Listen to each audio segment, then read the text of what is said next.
What up, Dan? This is Pete. So I'm pretty much going to go through a couple bullets that people might ask. Explain the work and rest ratio. So pretty much the work and rest ratio is for each exercise done and the work done, you want to give at least an equal ratio of rest in between to allow proper recovery. So especially in the beginning phases, if you do say we do 30 seconds of work, you want to at least take a minute of rest.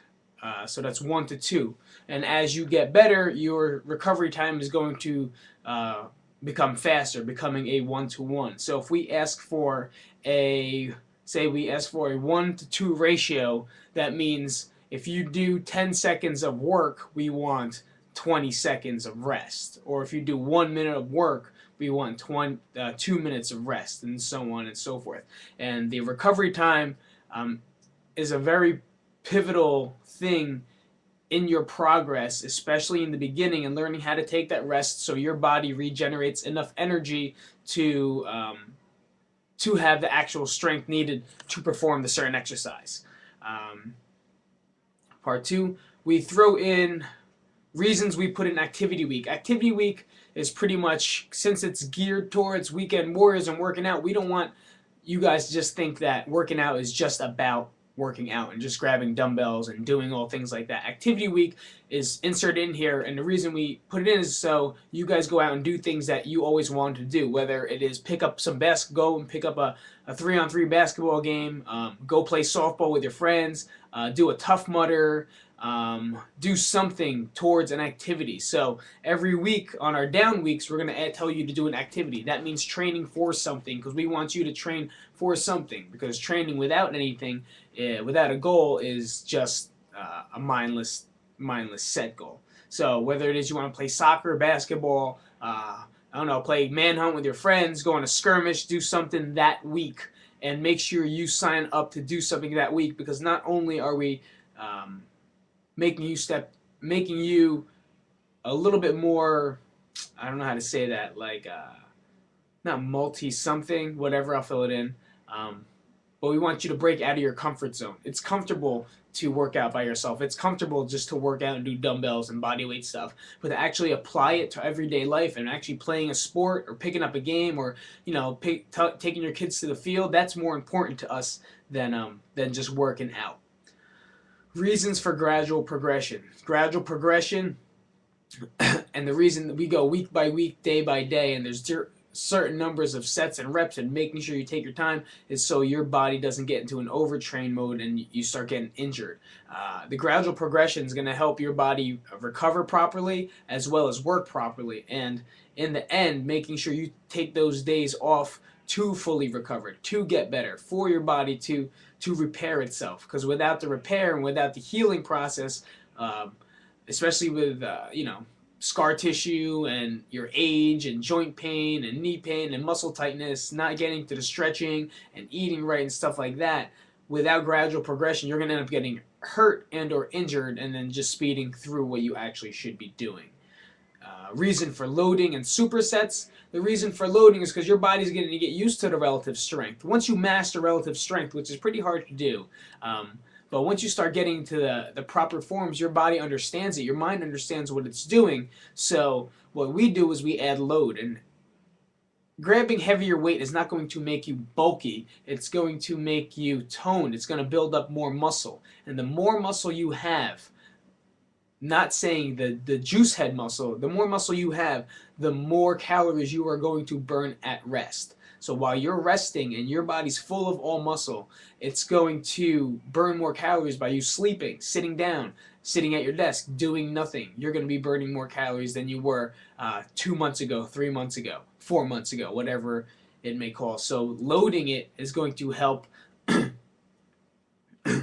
help the muscles strengthen. So now we get the strength phases and adding weight. So your body, almost like your body's tricked into building, and it's tricked to adapting to a different force. Supersets. Supersets are great and we love doing them because what it does gives you the bang for your buck. Okay, no one wants to sit in the gym for 2 hours straight, 3 hours, and talk and go on a treadmill. Supersetting and complexing are great fat burners. It really tunes in your metabolic system and turns on the metabolic drive. It makes your body fire up. So without minimal rest, as long as they're opposing muscle groups, it really gives you that full benefit of a full day's workout without taking up all your time. Okay, so if someone says that they can't work out because they don't have time, that's bullshit. Because superset complexing, as long as you know your movements and you aren't, and your form is really good, then from there you shall hit that fat burning metabolic zone. What they say. Why we add running? We add running because I believe people should be running in everyday life. Even if it's just a quarter mile, a block, a sprint here and there. Learning how to run and being able to run is important because in everyday life we run. Your kid might run across the street without you knowing. If you can't run and catch him, I don't care how strong you are or how big your chest is or how toned your arms are. If you can't run to get your kid out of the street, then you're going to have a problem. That's going to be a really bad accident. If your kid runs away from you, you can't catch that. Say someone punches you in the face and you can't chase them and you're going to be tired, that's your fault because you weren't prepared for life. And I believe running, and we believe running is a life preparedness. Running, picking shit off the ground, throwing stuff, making multi-directional turns, that's what life's about. And that's why we add a lot of running and different types of sprints in there. Like I said, we pick things off the ground and emphasize proper form because, again, minimalist training will train you for real life. Real life is moving your TV off the ground onto the shelf. Real life is picking up your kid every day in proper position. Most people hurt their lower backs because first their trunk is really weak. That means their spine is very susceptible to injury. Not only that, you don't know how to pick up things off the ground properly, and that's going to cause a lot of problems, especially in your lower back with the different angles that kids. That's a moving object. That's not just a dumbbell on the ground. That's about a 50-pound kid squirming and squirming around, and you're not properly picking them up. And really strengthening your hips and you're getting your glutes to fire and making sure you're bending your knees, your chest up high, your back flat, your eyes up. Really exaggerating that will prevent future injuries to you. Known fact, one of the worst jobs to have for lower back pain, one of the major jobs for causing lower back pain is being a house mom. So picking up those squirmishy little kids is one of the things. Knowing how to brace. Brace means tightening up. Brace is something that we do in our trunk. That's taking a deep breath and really keeping our diaphragm tight so our spine doesn't move around and isn't loose in a movement. So learning how to brace is very important, especially in lifting and as well as in real life, especially when you are already starting to age and get older. Your back is really a susceptible thing to injury. Make regressions and progressions. Making sure that you know how to regress and progress your regress